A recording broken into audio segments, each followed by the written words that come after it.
Olá pessoal, eu sou Patrícia Zanchetti e hoje nós estamos no 33º dia de estudos do livro Uma Vida com Propósitos, Para que Estou na Terra? E o tema de hoje é como agem os verdadeiros servos. Na lição de hoje nós vamos descobrir como cada um de nós, como servos de Deus, podemos ser usados a serviço do reino de forma mais eficaz possível, para que possamos ser relevantes na nossa igreja e para o reino de Deus. Servimos a Deus ao servir os outros. Deus não precisa de nada, Ele é pleno, soberano, poderoso, enfim, Ele é tudo. Mas Deus se alegra quando nós usamos tudo aquilo que Ele nos proporcionou em prol de outras pessoas. Quando servimos o nosso próximo, estamos diretamente servindo a Deus. Jesus, entretanto, mediu a grandeza em termos de serviço, não de posição social. Deus determina a nossa grandeza pela quantidade de pessoas que servimos, não pela quantidade de pessoas que nos servem. Isso é tão contrário à ideia de grandeza do mundo que já é difícil compreender, quanto mais praticar. Que tenhamos essa capacidade de entender que quanto menores somos neste plano, neste mundo, maiores seremos no reino de Deus. Porque o próprio Jesus nos deu exemplo acerca disto. Mesmo sendo o Filho de Deus, ele se dispôs a servir, alimentar multidões, a lavar os pés dos discípulos e fazer tantas obras maravilhosas. Mesmo sendo Filho de Deus, ele se colocou na posição de servos. E quem somos nós para rejeitar este exemplo? Todos querem liderar, mas ninguém quer servir. Jesus é um servo. Deus o formou para servir.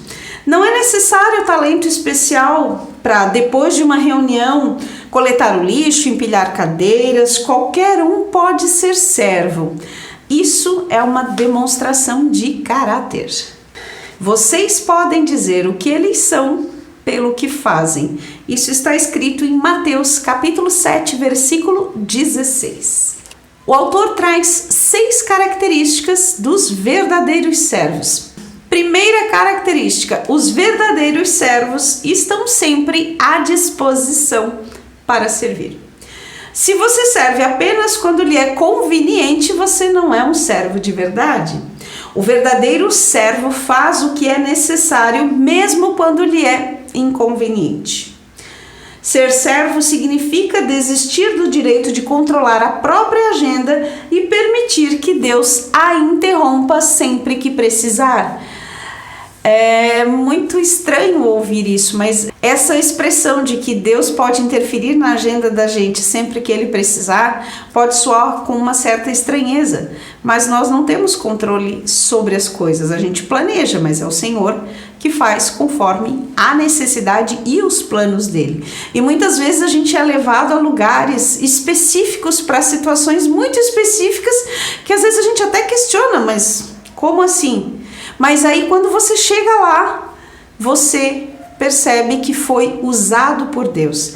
Numa certa ocasião eu ouvi um testemunho de uma moça que tinha tido um sonho muito forte, muito real, de que ela estava no pronto-socorro, que encontrava uma determinada pessoa e lá ela entregava para essa pessoa uma mensagem que Deus tinha colocado no coração dela.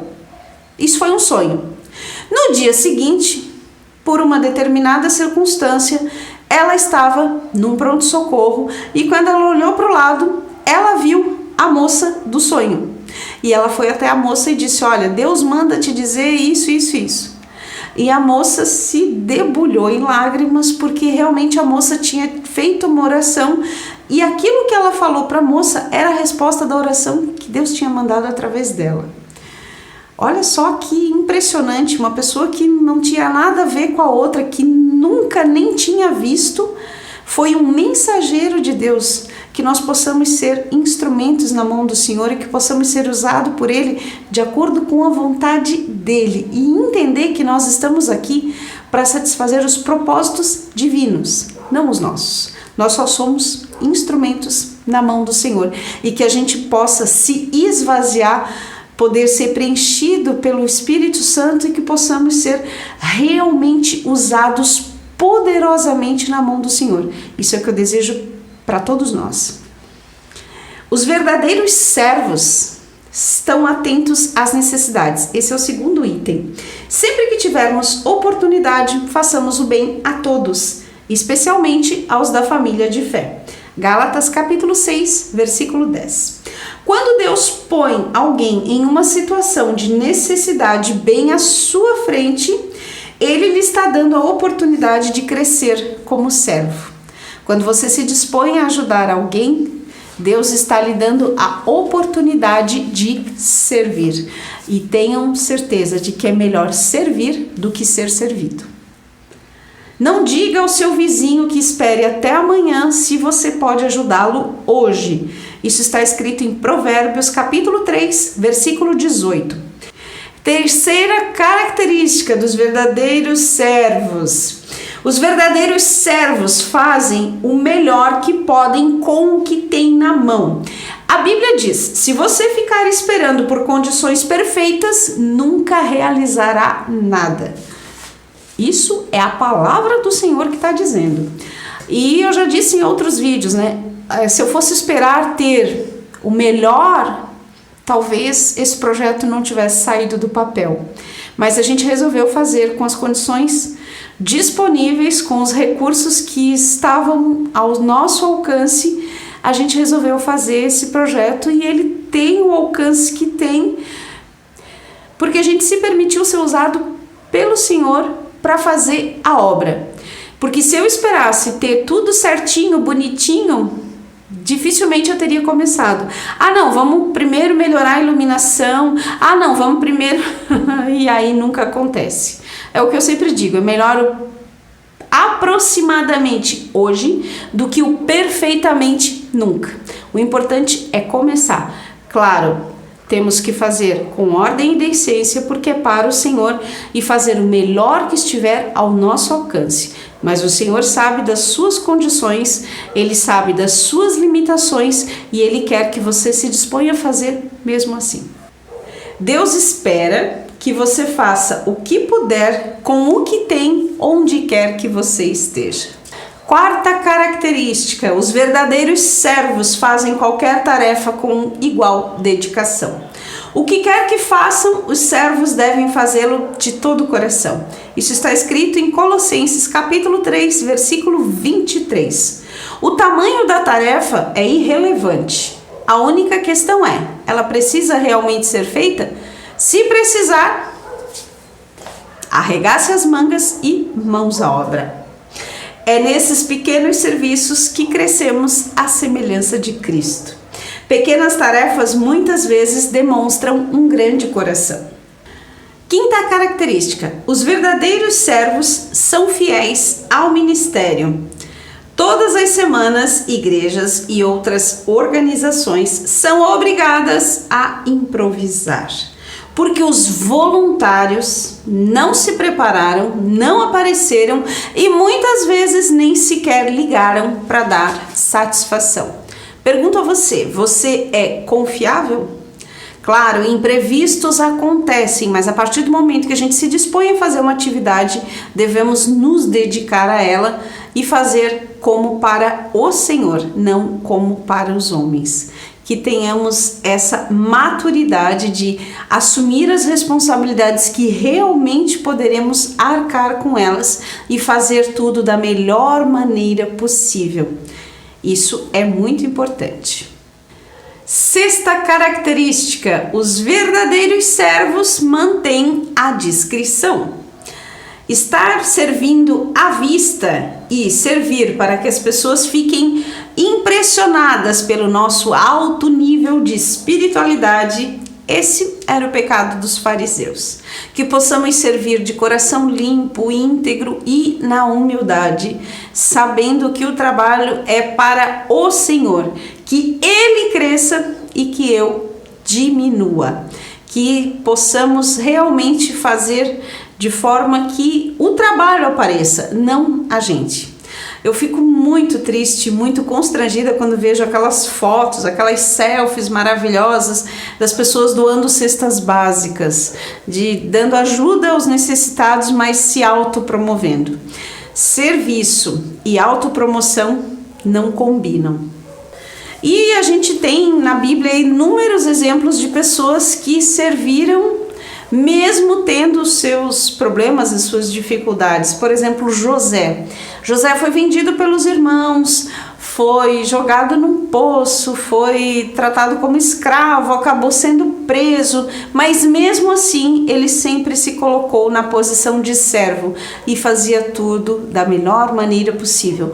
Ele foi servo na casa de Potifar, ele foi servo na prisão, ele foi servo ajudando o copeiro e o padeiro na interpretação dos sonhos, ele foi servo trabalhando para o faraó e foi servo servindo seus irmãos na busca por alimentos quando teve aquela grande fome.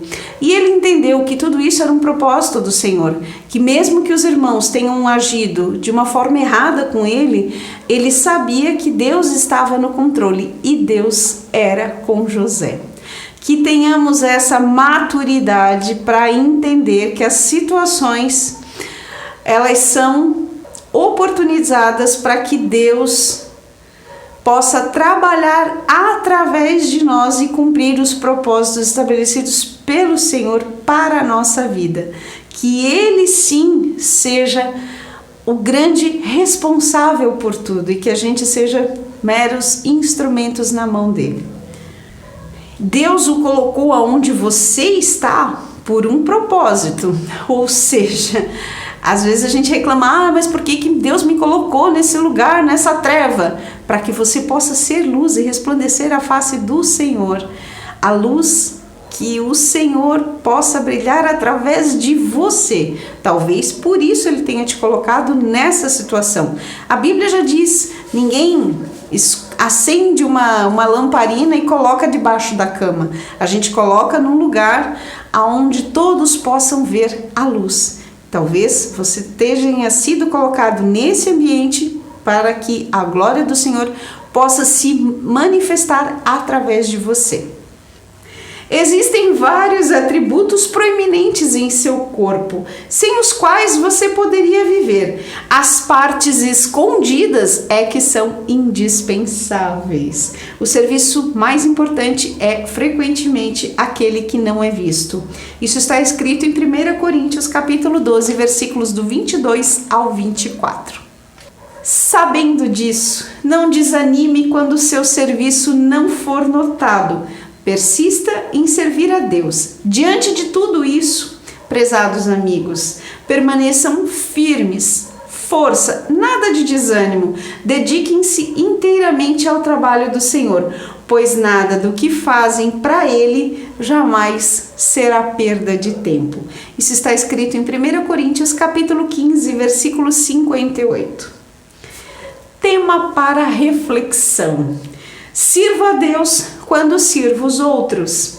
Versículo para memorizar. Se vocês derem até mesmo um copo de água fria ao menor dos meus seguidores, certamente serão recompensados. Isso está escrito em Mateus capítulo 10, versículo 42. Pergunta para meditar. Qual das 6 características dos verdadeiros servos é a mais desafiadora para mim? Que você possa encontrar o seu propósito e viver a plenitude do que o Senhor tem para a sua vida. E se esse vídeo foi relevante para você, deixe seu joinha. Te vejo no próximo encontro. Até lá!